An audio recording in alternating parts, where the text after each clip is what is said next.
وسيق الذين كفروا إلى جهنم زمرا حتى إذا جاءوها فتحت أبوابها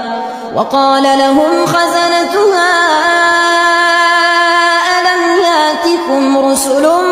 منكم يتلون عليكم آيات ربكم وينذرونكم لقاء يومكم هذا قالوا بلى